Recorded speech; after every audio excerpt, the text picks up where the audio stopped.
Beyonce. I was at a party at Diddy crib in LA. This was the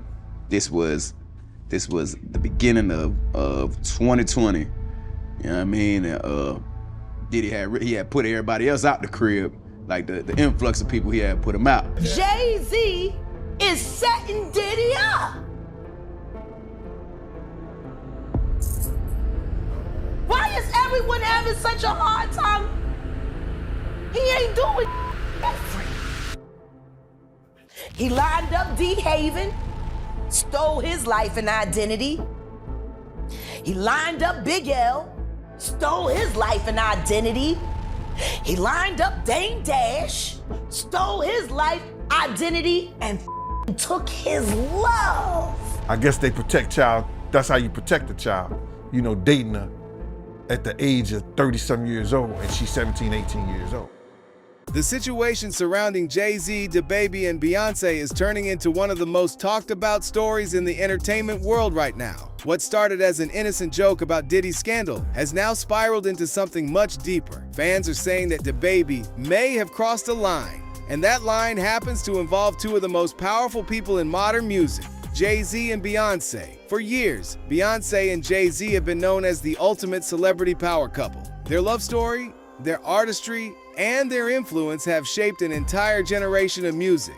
They represent discipline, success, and privacy. Every public appearance is carefully thought out, every project is designed to elevate their legacy, and every word they say carries weight. But recently, things took a strange turn. After DaBaby mocked Diddy's downfall with a symbolic video, the internet quickly began connecting dots. Some fans noticed that the jokes seemed to carry a double meaning, as if DaBaby was hinting at something about Diddy's past parties and the kind of people who attended them. Suddenly, Beyonce's name started to appear in the same conversations, and that is when the situation changed completely. Tell him thank you. I want you to open that up because I want you to be able to make the face that you really want to make. You know what I'm saying? Go ahead, open it now. Go ahead, open it now. You ain't gotta wait. Ain't nobody gonna take nothing from you. Oh no, he did. No, he did. Thank you. No, you ain't know she got count that thing. Go ahead. Count up. Let me hold your envelope. You gotta always pay your taxes. Huh? I know he didn't do that. I'm gonna hand him them little 520s. He's gonna be like, nah, big dog. Uncle Diddy, he gonna nah, hey. You a legend already. Yeah, you know. $1,000. I just counted. I just trying to throw you the pass just in case. They explained everything that Puff did. Diddy, as y'all know him as. Everything he did as far as the drug trafficking, having people bring him drugs, having people kidnapped, taken from their home, sitting up for hours in warehouses being given polygraph tests, beating of women, holding women over balconies. They prove that he bribed witnesses, tried to give certain people money. I guess it's not a bribery since there was no criminal charges, brought up prior to that. That's what the defense tried to say.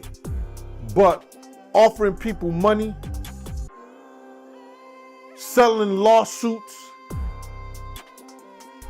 things that he wasn't supposed to be guilty of, but he quick to settle them, quick to offer people money. The prosecution did that whole thing. They went through that whole gambit. Ain't nobody paying nobody no money if they ain't guilty of nothing. Not him. It was a lot of things that the prosecution did their job into showing us. Not only this guy's not a good guy, this guy behavior is detrimental to society. To understand what is happening now, we need to look back at the context behind Diddy's conviction. After years of rumors and lawsuits, Diddy was found guilty on 2 counts of transportation for under the Mann Act. The case revealed disturbing claims about his private lifestyle, his inner circle, and the mysterious freak-off parties that had been whispered about in the industry for years. Prosecutors alleged that Diddy used his wealth and influence to organize events that were not only inappropriate, but deeply disturbing. Reports claimed that hotels were stocked with supplies like baby oil and lubricant for guests, and that everything was carefully controlled behind closed doors. Diddy's legal team denied the scale of these accusations, but the damage was already done. King son.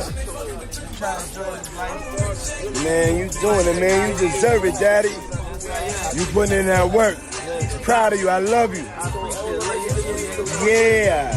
When DaBaby posted a video pouring out bottles of baby oil onto the sidewalk, people thought it was just another joke, but the timing made it seem deliberate. He made that video while Diddy's trial was still being talked about on every platform. To fans, it looked like DaBaby was mocking the entire scandal. What no one expected was for the joke to take on another meaning once social media began speculating about which celebrities had once been close to Diddy during those years. Because if he said that's happening, that's what's going on. Let me stick on this, man. Because if Gene Deal start crying, what DaBaby gonna do? We should have our rights too. Lil Nas, for doing that, should be canceled. If that's the case. Because I'm sure that offended some people that are heterosexual.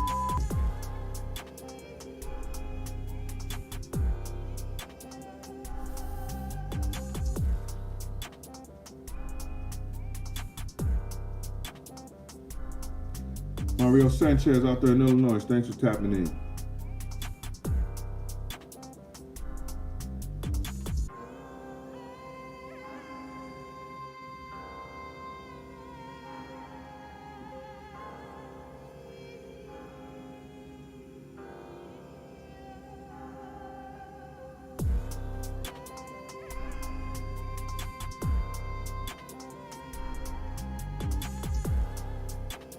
Torrance Avon, he said him and his son was offended. Yeah, come on, man. And it's all right for you to feel like that, Torrance. Yeah, I can't say Torrance. Torrance or Terrence? No, it's Torrance. Torrance Avon. It's all right for you to feel like that.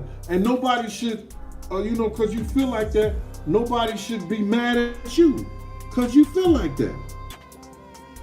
But these people want to get mad at people that are because they don't agree with that lifestyle. That's all right. I have a right not to agree with that. I don't care about it. This is where the story starts to get complicated. Over the years, there have been unconfirmed claims that many big names in the industry had once attended Diddy's exclusive parties. Some said these events were networking opportunities. Others hinted that they were something much darker. As the investigations grew, the line between rumor and reality became harder to tell. Then DaBaby's name got pulled into it. And suddenly, so did Beyonce's. The internet began circulating old photos, old collaborations, and possible connections. Fans speculated that DaBaby's video was not just about Diddy, but also a way of hinting that some of Hollywood's biggest names had more knowledge about what really happened at those gatherings than they admitted publicly. The problem is, Beyoncé's brand is built on silence and control. She almost never responds to rumors. She does not engage with gossip. Her image is built on perfection and privacy.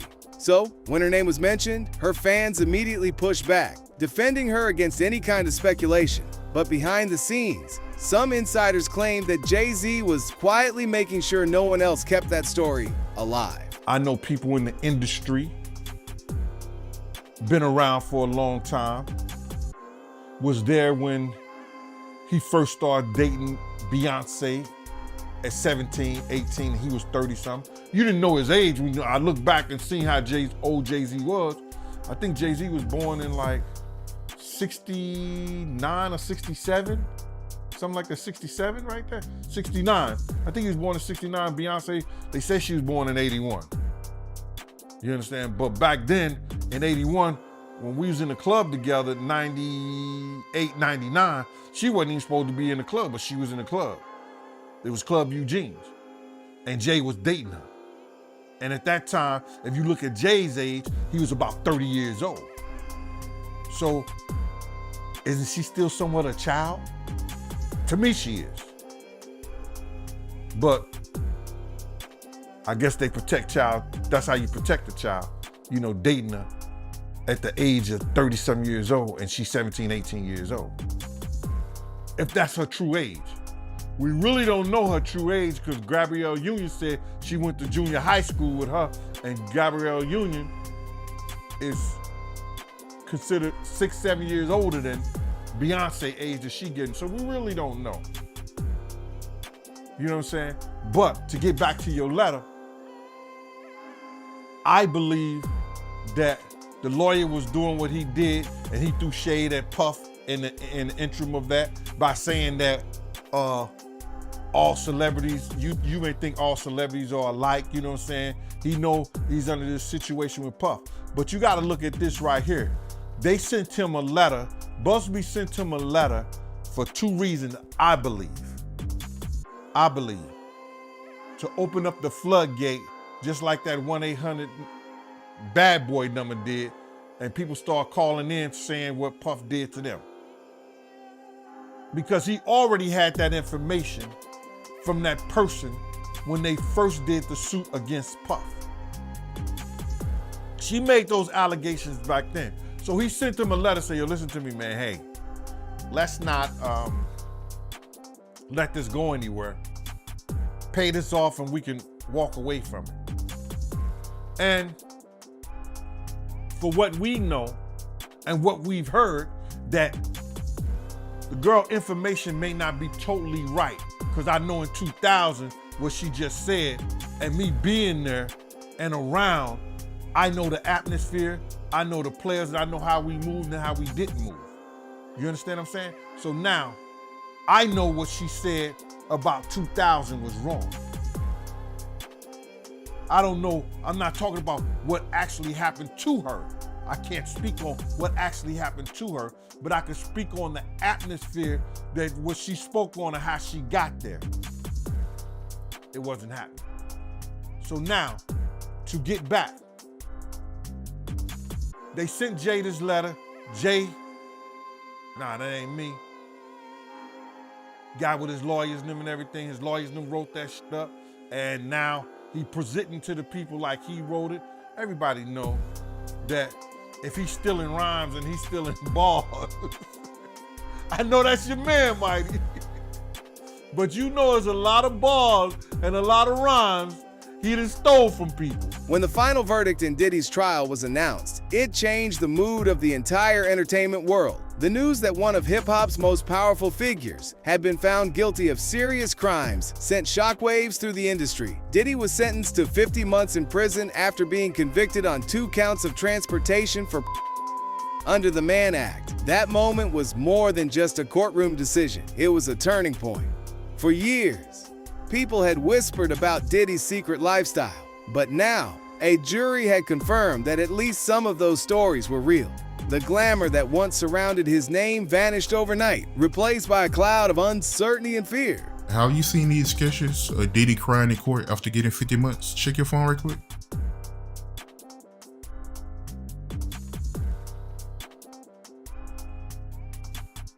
Man, looking at these pictures,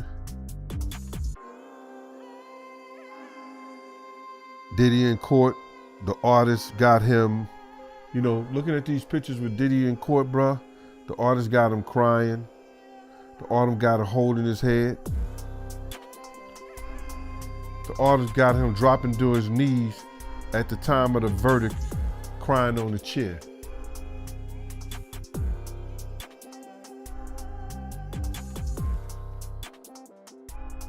My heart goes out and it says, come and feed him beans. I can care less about his sadness. I can care less about him being in pain. I can care less about what he has to be faced with in court or in jail now. I don't have no remorseful feelings for him, bro. You understand? This is somebody that at one time I would have given my own life for.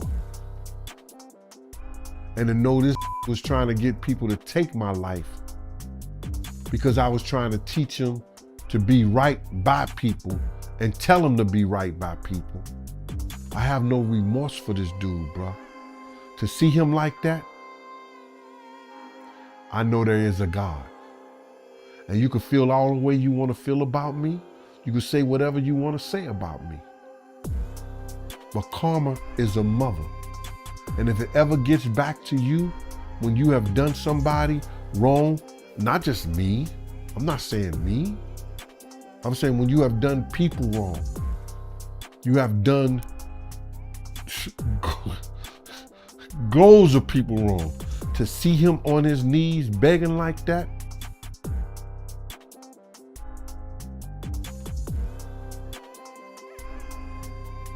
I would say something, but the LGBT community will be after me.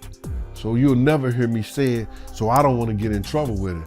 But bruh, I'm happier than the barrel of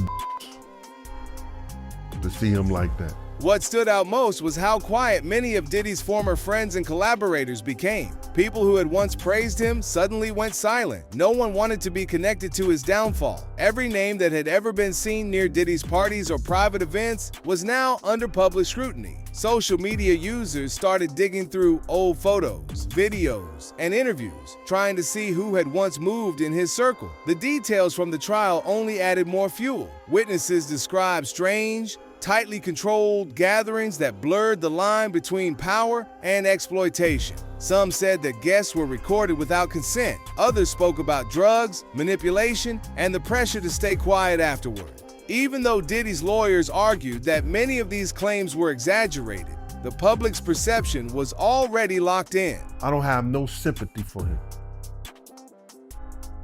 To see him like that, I know God is good. And God showed him. He can make you, he can break you. And I'ma say it again. You might get flagged for this. I'm happier than a barrel of bruh. Don't you see the smile on my face?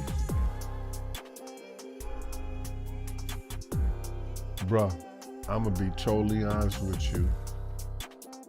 I don't have no sympathy at all. Because I know he can play all the games he want to play. Did he have sympathy when he said, I don't give a if Pac gotta die. I don't give a if Big gotta die. Suge Knight can go to jail. Did he have any sympathy when he said to Wolf, I don't need you no more? Meech said, I don't need you no more. Set him off. Do you have sympathy when he told D. Ferg, nah, I can't do that. Nah, I don't with you. Nah, I can't do that like that. Did he have sympathy when he said to Wolf Mama, your son has delusions of grandeur. All he want to do is smoke weed and get high. Do you have sympathy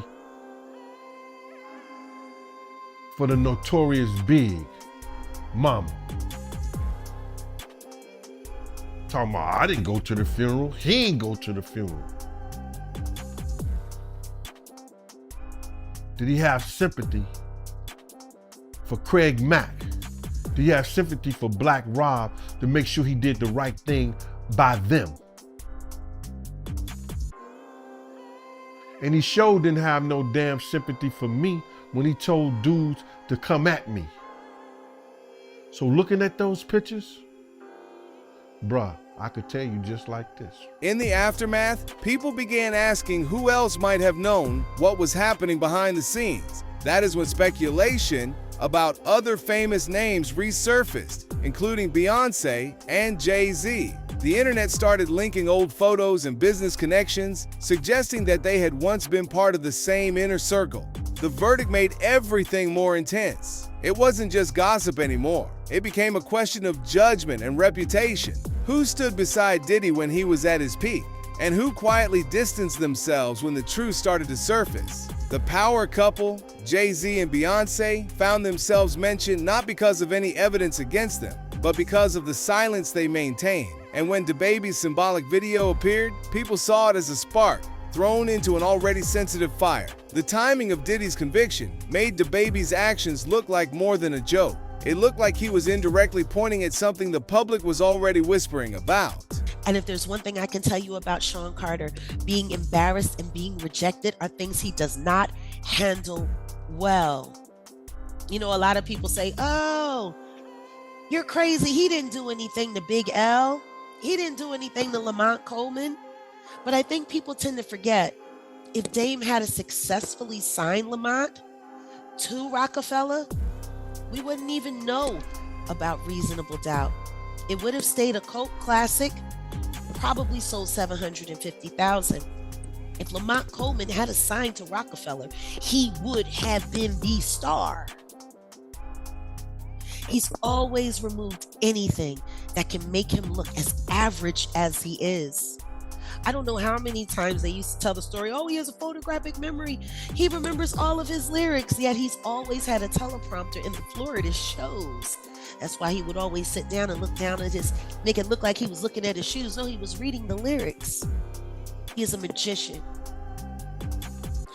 Everything you see about him is an illusion, but what he loves most is controlling youth. Well, that was something Nas said way back, saying, yeah, he was indulging with these back with R. Kelly. And I wish I hadn't signed paperwork, and I wish I hadn't taken money. I wish. Well, there's a lot of that you can't say. But I know everybody else that didn't. I spent my time collecting these people. And they will have their day, and we will all get justice. But what's crazy to me is, like, I don't see how anyone can come after you and call you crazy when we're going through it. And this is Aaliyah, Rihanna, Beyonce. There's a history of these. Inga Marchand, also known as Foxy Brown, one of his first female artists, who was the little cousin of DJ Clark Kent, who just passed away from some cancer we didn't even know he had. Now, she's denying it, but many say it's because she signed an NDA. Is that why? Well, she did sign an NDA, and he's still paying her and her mother's bills right now. If anyone should be ashamed, it should be Inga. All of those diseases that she contracted from all of that unprotected with him. And I'm not saying alleged. You say allegedly. I'm not, because I know it to be true. She had with my cousin right after that. She burned him. She set the numbers for the CDC in Philly on a new high at 15, 16, 17 years old. She was running all around Philadelphia because Jay-Z promised her that they could be, normal when she wasn't with Corrupt. Corrupt was her fake boyfriend, which is why when they tried to use her to say that she was actually in the car and there with Keepy D and all of that, I'm like, that girl wasn't even there. That is why many believe the tension started right after the verdict. It created a moment where every artist connected to Diddy, even loosely, had to make a choice: speak, stay silent, or distance themselves entirely. And in that silence, Jay-Z's name began to surface as someone who wanted to make sure certain boundaries were never crossed. Jay-Z has built his career on strategy. He rarely reacts emotionally. And when he does move, it is always with purpose. Throughout his career, he has maintained relationships with some of the most powerful people in music, business, and politics. He knows how to protect what he has built, and that includes his wife's legacy.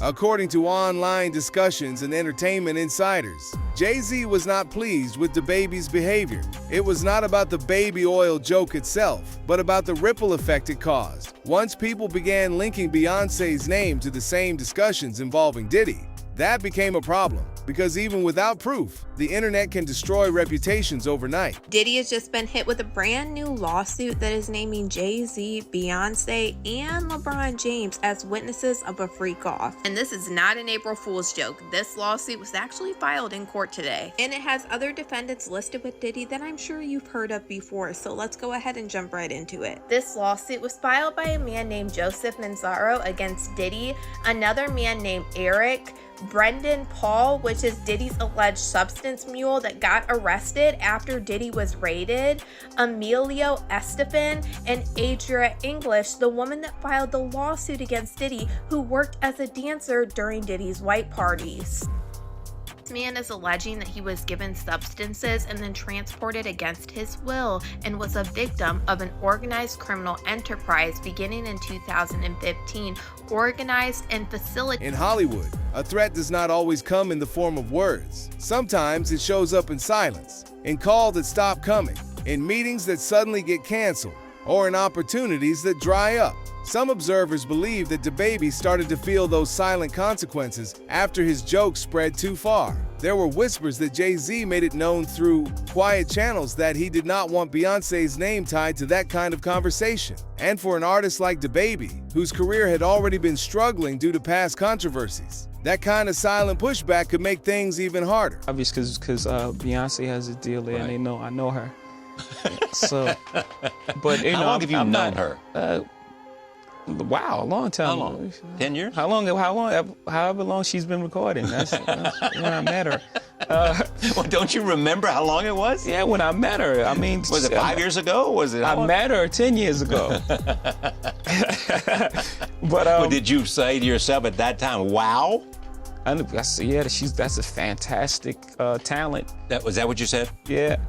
Yeah, because you saw talent before you saw anything else. Yeah, because she was singing like a rapper. While all of this was happening, Beyoncé continued to focus on her music and performances. Earlier this year, she performed in Paris as part of her Cowboy Carter tour, and Jay-Z joined her on stage for a surprise appearance. It was a celebration of their 2-decade-long bond. Together, they reminded the world why they are still considered royalty in the entertainment industry. But in the background, people were still talking. The internet never forgets, and the rumors surrounding Diddy's social circles kept resurfacing. Some fans questioned how far Jay-Z and Beyoncé's connections to Diddy really went. Were they close friends? Were they just professional acquaintances? Or were they part of a much larger social network that shared more than the public ever knew? Again, there is no solid evidence linking Beyoncé or Jay-Z to anything that happened at Diddy's events, but public perception often does not wait for proof. When powerful names are mentioned in connection with controversy, silence can sometimes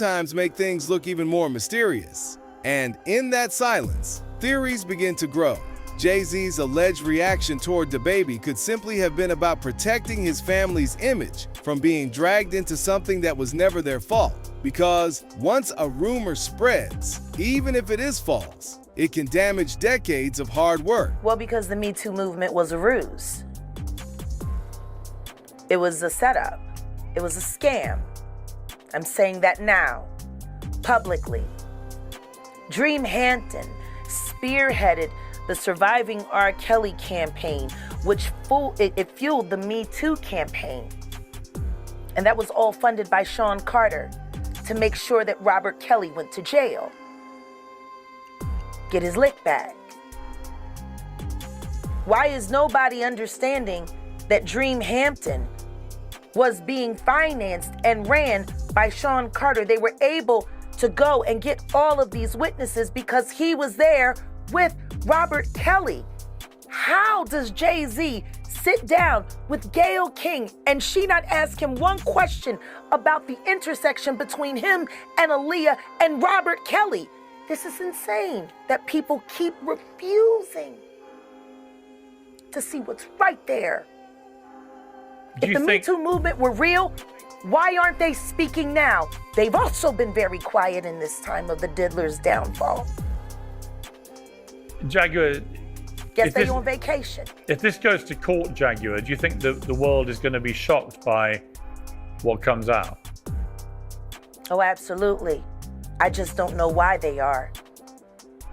It's been happening in front of everyone's faces for decades. For decades.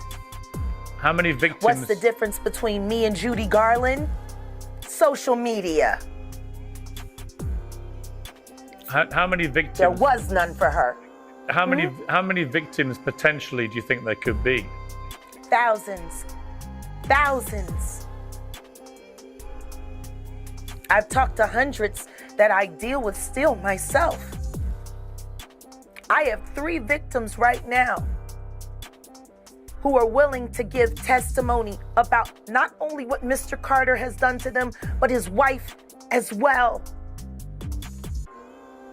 They're a nasty little couple. They do nasty things. What do you think happened with Kim Porter? Keeping people against their will. Putting people on planes while they're unconscious, just like Aaliyah got on that plane. Unconscious. There's a lot of things that people don't want to talk about, Pierce. Listen, like I said, Jay-Z and Beyonce are not here, unfortunately, to respond to that. I know. I'm just being honest with you. You're perfectly entitled to your views, obviously. Kim Porter, yes. A new book claims that Diddy may have been involved in her early death. What do you think of that? I think people should really look into that more. I am friends with Albie Shore. I love him. I love his children. I knew Kim. We used to all hang out together at the Kit Kat Club back in the mid-90s when Diddy was first starting his reign. I watched that whole thing happen. And everything that Albert has been through, every attempt on his life that has been ignored by the authorities, it all leads back to Diddy, and everyone knows it. The wiretapping of the phones, putting AirTag on children during visits. These are normal practices that these people do. As of now, DaBaby has not commented any further on the situation. He has not denied or clarified what his real intentions were with the baby oil video. Some believe it was a coincidence. Others say it was a message. What is clear is that the video had a major impact on how people viewed him afterward. Behind the scenes, other artists have started to distance themselves from anything connected to Diddy. Some of them quietly deleted old photos or avoided mentioning him at all. The fear of being associated with his scandals has changed the way many celebrities operate publicly. And while Jay-Z and Beyoncé continue to thrive, DaBaby seems to be facing a new kind of silence. Fewer interviews, fewer collaborations, and fewer opportunities. Whether that is due to natural career shifts or outside pressure, no one can say for sure. But fans cannot help but wonder whether DaBaby's small act of mockery accidentally exposed something that powerful people wanted to keep hidden. In an industry built on secrets and alliances, one careless moment can open doors that were never meant to be opened. Did you see a significant change in him, or did he keep it gangsta around his boys? It's funny, when Jay first met Beyonce, Dame was like, you should wife her, she's the one. It was a time in Paris when they sent us Bonnie and Clyde, and me and Dame was at the Plaza Athénée, and they sent us the song. It was the final, and when we heard that song, Dame looked at me and said, yo, he's in love. So if y'all know Jay, a lot of times his everything comes out in music. When he does interviews, he's a little more reluctant to speak about certain things, but it always comes out in his albums. And that time Bonnie and Clyde came out, we knew Jay was in love with Beyonce. The story of Jay-Z, Beyonce, and DaBaby is more than just celebrity gossip. It reflects how influence and silence often shape the entertainment world. It shows how one social media post can lead to deeper questions about who really controls the narrative and how far some will go to protect it. For decades, Jay-Z and Beyonce have built an empire on privacy and power. They have weathered scandals, criticism, and endless rumors, yet they always emerge stronger. That kind of control over a public image does not happen by luck. It takes strategy, influence, and awareness of who is speaking about you and why. So now, As people continue to talk about DaBaby's video and its hidden meaning, the question remains, was this just another careless joke gone too far? Or did DaBaby accidentally uncover something that those at the top wanted to stay in the dark? In a world where fame and secrecy walk hand in hand, the line between rumor and truth is thinner than ever. And maybe the real story is not about who attended Diddy's parties, but about who holds the power to decide which stories get told and which ones disappear. So the question is, did DaBaby just make a joke? Or did he start something that cannot be stopped? Let us know what you think in the comments below. If you like this video, hit that subscribe button so that you never miss out on any new videos. And until then, fam, keep it real.